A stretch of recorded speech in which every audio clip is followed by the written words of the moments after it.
నమస్తే. తెలంగాణ రాష్ట్రానికి సంబంధించి రైతు రుణమాఫీ విషయంలో రచ్చ నడుస్తుందని చెప్పుకోవచ్చు. ఇక ఇదే విషయంపైన మనతో మాట్లాడడానికి కాంగ్రెస్ పార్టీ ఎన్ఆర్ఐ సేల్ నాయకులు బొజ్జ అమరేందర్ రెడ్డి ఉన్నారు. అసలు ఎన్ఆర్ఐలు ఏమనుకుంటా ఉన్నారు, తెలంగాణ రాష్ట్రంలో ఉన్నటువంటి పరిస్థితులు, కాంగ్రెస్ ప్రభుత్వం వచ్చిన తర్వాత ఉన్నటువంటి పరిస్థితులు ఎలా ఉన్నాయో అడిగి తెలుసుకుందాం.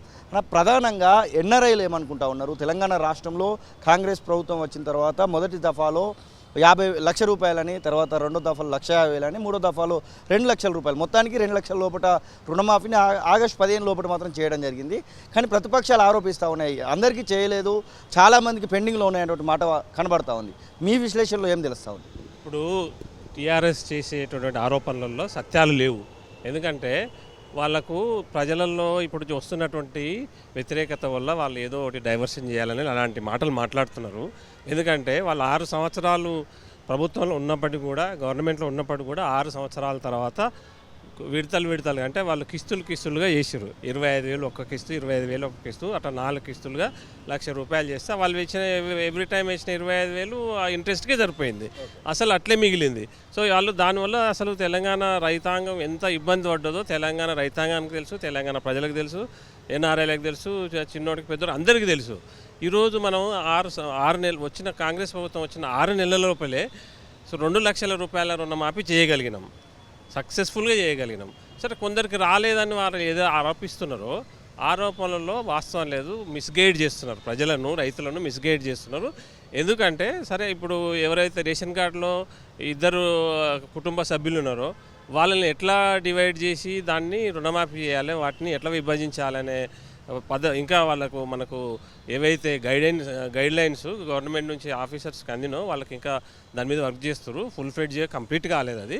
సో దాని మీద వర్క్ చేస్తున్నారు. తర్వాత గ్రీవెన్స్ కమిటీ అనేది ఒకటి వేయడం జరిగింది. సో ప్రతి మండలంలో గ్రీవెన్స్ కమిటీ ఉంది.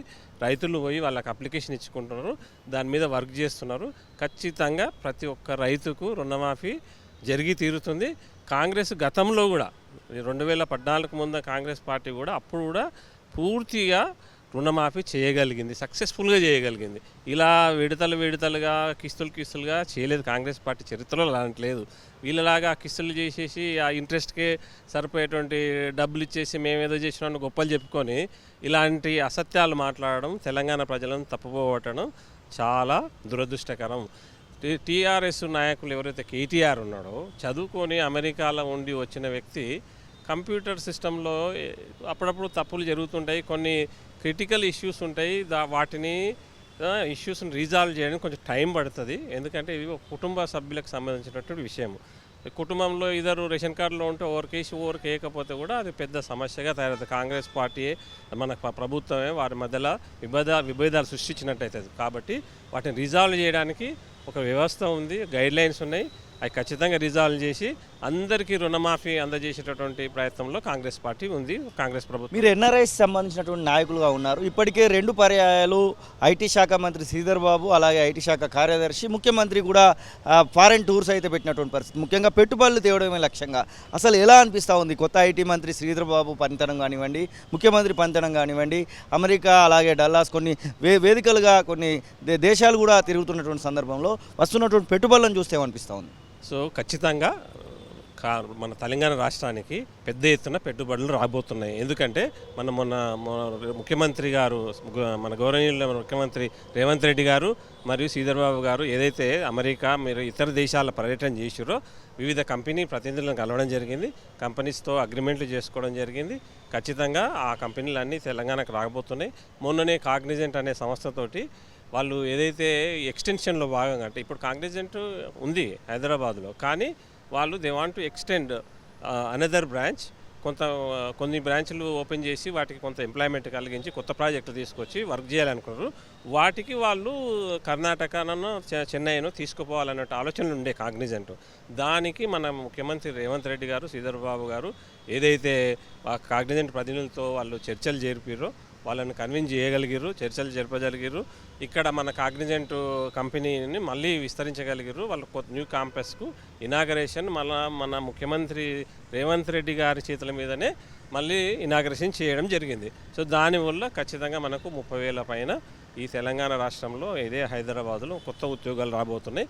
కాగ్నిజెంట్ అనే సంస్థ చాలా పెద్ద సంస్థ. ప్రపంచంలోనే మైక్రోసాఫ్ట్ కంటే ఈరోజు పెద్దగా ఎదిగింది.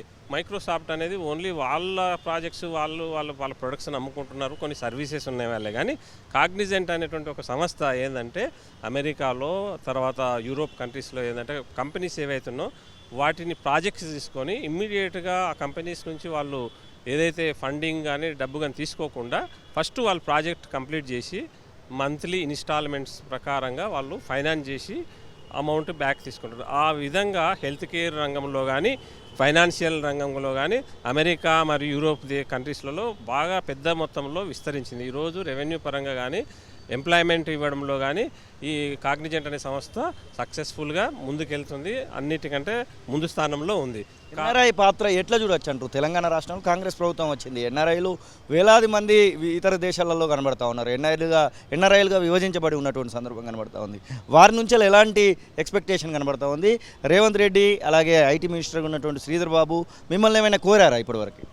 ఇప్పుడు రేవంత్ రెడ్డి గారు, శ్రీధర్ బాబు గారు ఏదైతే అమెరికా అండ్ యూరోప్ కంట్రీస్లో తిరిగిరో ఎన్ఆర్ఐస్తో కలవడం జరిగింది, ఎన్ఆర్ఐస్తో మీటింగ్ పెట్టడం జరిగింది. యాక్చువల్గా పెద్ద మెత్తున ఎన్ఆర్ఐలతోటి మీటింగ్ జరిగింది. ఇదే మన కేటీ రామారావు గారు అయితే ఏదైతే ఉందో యాజ్ ఏ ఐటీ మినిస్టర్గా 10 సంవత్సరాలు ఉన్నాడు. 10 సంవత్సరాలలో 4-5 సార్లు అమెరికాకి రావడం జరిగింది. వచ్చి ఏ రోజు ఎన్ఆర్ఐలతో కలిసింది లేదు, ఏ రోజు ఎన్ఆర్ఐలతో మీటింగ్ పెట్టింది లేదు.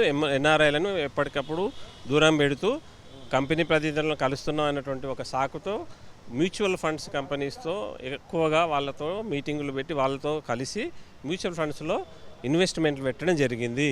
సో మ్యూచువల్ ఫండ్స్ ఖచ్చితంగా పెట్టడం జరిగింది. సో కాబట్టి ఆ విషయంలో వాళ్ళు తెలంగాణ రాష్ట్రానికి కేటీ రామారావు గారు ఐటీ మినిస్టర్ అన్నప్పుడు ఎక్కువగా ఇక్కడికి పెట్టుబడులు వచ్చింది లేదు. వాళ్ళ సొంత స్వలాభం కోసమే అమెరికా, యూరోప్, ఇతర దేశాలకు తిరిగి మ్యూచువల్ ఫండ్స్లో పెట్టుబడులు పెట్టడం జరిగింది. ఈరోజు ఎన్ఆర్ఐలో కానీ ఏదైతే ఐటీ ఇండస్ట్రీలో ఐటీ ఎంప్లాయీస్ మధ్యలో జరుగుతున్న చర్చ ఏంటంటే మన ముఖ్యమంత్రి వాళ్ళు రేవంత్ రెడ్డి గారు, శ్రీధర్ బాబు ఏదైతే ఐటీ మినిస్టర్ గారు ఉన్నారో వీళ్ళు మంచి ఫ్రూట్ఫుల్గా సక్సెస్ఫుల్గా చర్చలు జరుపుతున్నారు. స్వలాభం లేకుండా ఏదైతే రాష్ట్రానికి పెట్టుబడులు తీసుకురావాలనే ఉద్దేశంతో ఈరోజు మంచి చర్చలు చెప్పి కంపెనీస్ని తీసుకురావడం జరుగుతుందనేది చర్చ జరుగుతుంది. వాళ్ళు వచ్చినప్పుడు కేటీ రామారావు గారు వచ్చినప్పుడు ప్రతి ఒక్క ఎన్ఆర్ఐకి తెలుసు ఎలాంటి కంపెనీలతో కలిసిరు, ఎక్కడెక్కడ మ్యూచువల్ ఫండ్స్లో పెట్టుబడులు పెట్టారు, ఎక్కడెక్కడ అమెరికాలో పెట్టుబడులు పెట్టారు తెలుసు, ప్రతి ఒక్కరికి తెలుసు. వాళ్ళు ఇక్కడికి తీసుకొచ్చింది తక్కువ, ప్రచారం చేసింది ఎక్కువ. వాళ్ళ సోషల్ మీడియాను యూజ్ చేసుకొని వాళ్ళు అడ్డగోలుగా ప్రచారం చేసుకున్నారు.